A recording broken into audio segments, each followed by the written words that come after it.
Assalamualaikum warahmatullahi wabarakatuh. Apa khabar anak murid semua? Ustazah harap kamu sentiasa sihat dan bersemangat untuk belajar. Alhamdulillah, hari ini kita akan belajar bidang ibadah dengan tajuk Sunat Ab'ath dan Sunat Hayat.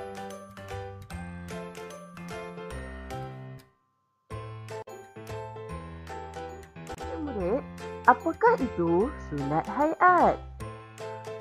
Sunat hayat ialah amalan sunat yang amat dituntut jika ditinggalkan tidak perlu diganti dengan sujud sahwi. Contohnya, membaca doa iftitah.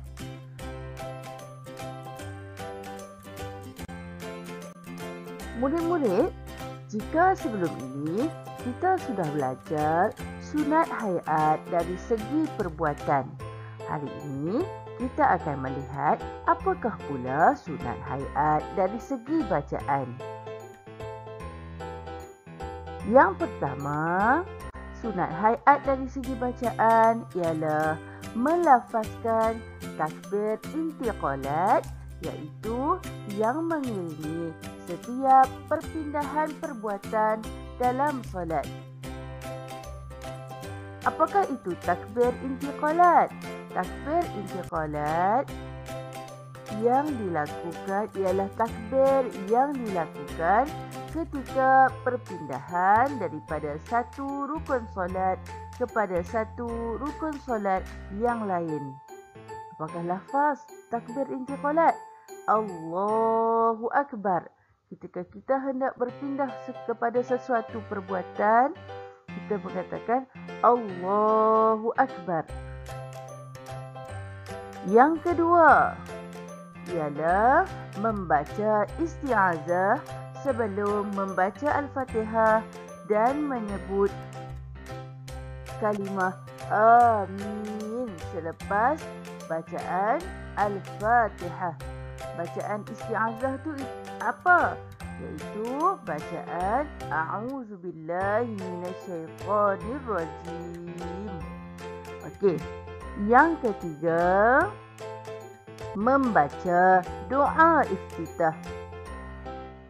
Doa iftitah ini kita baca sebelum kita membaca Al-Fatihah.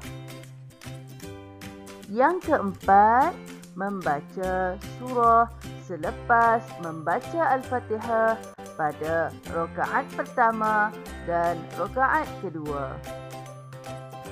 Dan yang kelima, menyaringkan suara pada bacaan Al-Fatihah dan surah pada rakaat pertama dan kedua ketika solat subuh, maghrib, Isya dan solat Jumaat.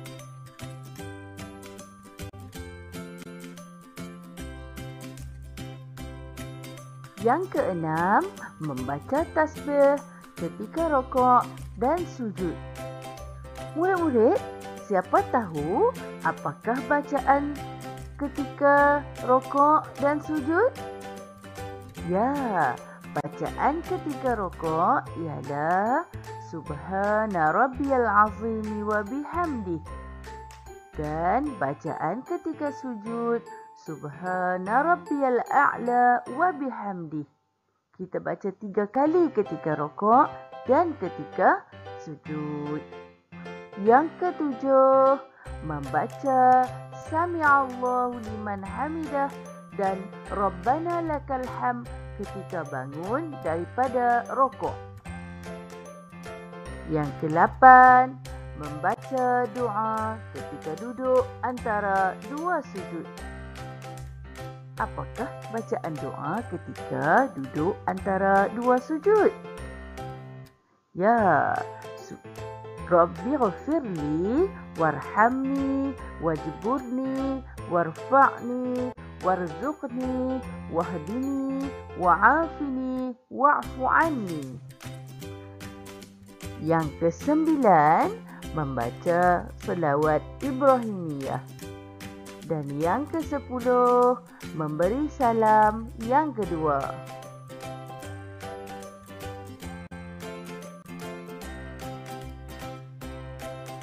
Seterusnya murid-murid, mari kita lihat apakah sujud sahwi.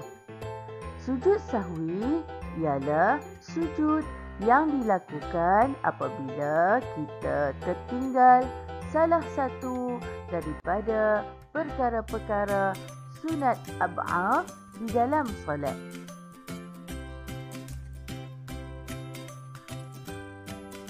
Jika kamu perhatikan, bacaan di dalam semasa sujud sahwi adalah berbeza dengan sujud yang kita biasa lakukan di dalam solat. Kamu boleh lihat bacaan sujud sahwi ialah Subhana man la yanamu wa la yashu. Subhana man la yanamu wa la yashu. Subhana man la yanamu wa la yashu. Maksudnya, Maha suci Allah yang tidak tidur dan tidak lupa. Berikut adalah tata cara sujud sahwi. Murid-murid dapat perhatikan bagaimanakah sujud sahwi dilakukan di dalam solat. Yang pertama, membaca tahiyat akhir, iaitu kita duduk iftirash dan membaca tahiyat akhir. Sujud sahwi ini dilakukan setelah selesai membaca tahiyat akhir. Langkah yang kedua ialah kita sujud dan membaca Subhana man la yanamu wa la yashu. Yang ketiga, duduk di antara dua sujud.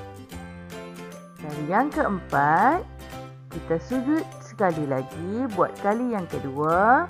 Subhana man la yanamu wa la yashu dibaca sekali lagi.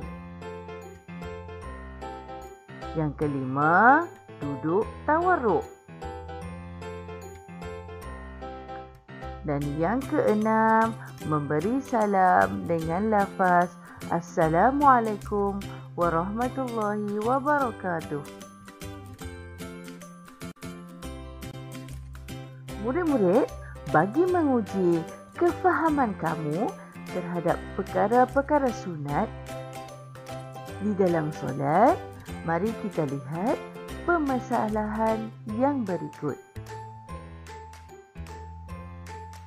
Kamu boleh merujuk buku aktiviti pendidikan Islam muka surat 93.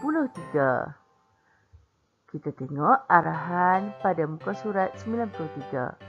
Pilih dan suaikan. Masalahnya ialah Luqman tertinggal amalan sunat berikut. Apakah yang perlu dilakukannya?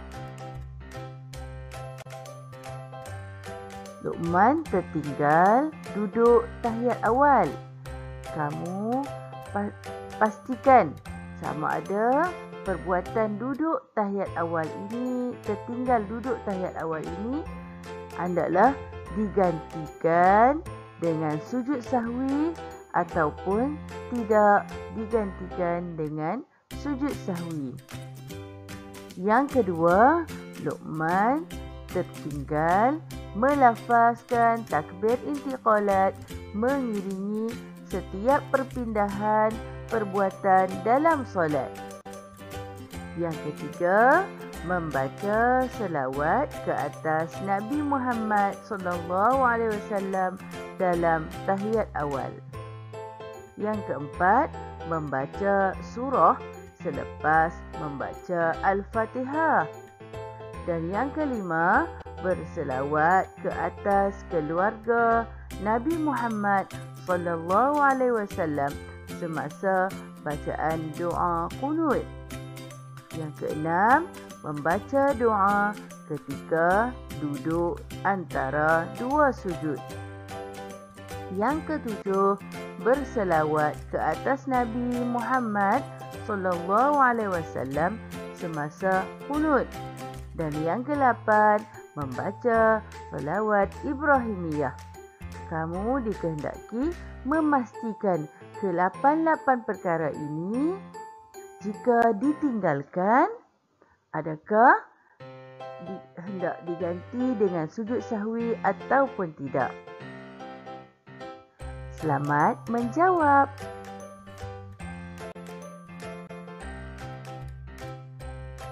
Yang seterusnya ialah latihan pada muka surat 94 dalam buku aktiviti pendidikan Islam. Kita lihat arahan yang diberikan. Pilih dan tulis. Pilih dan tulis. Okey, ada banyak perkara yang berada di dalam kotak ini. Jadi kamu dikehendaki memilih dan menulis mana-mana perkara-perkara sunat hayat. Kamu cari perkara-perkara sunat hayat di dalam kotak di atas ini dan tulis semula di ruang bawah ni ya. Bawah ni.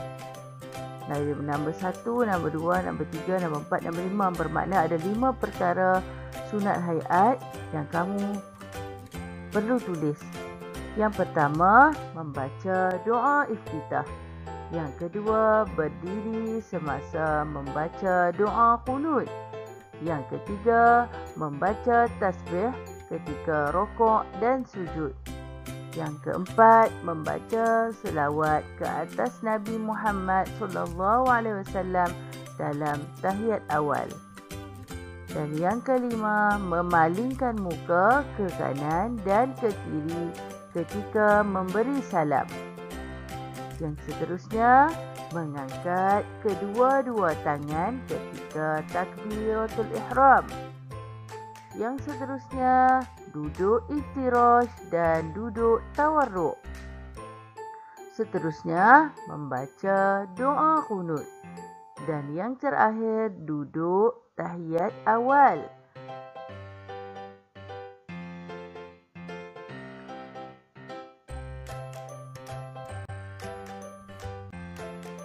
Sekian saja murid-murid pembelajaran kita pada hari ini. Ustazah harap kamu faham dan jelas apa yang telah disampaikan tadi. Sehingga kita berjumpa lagi. Wassalamualaikum warahmatullahi wabarakatuh.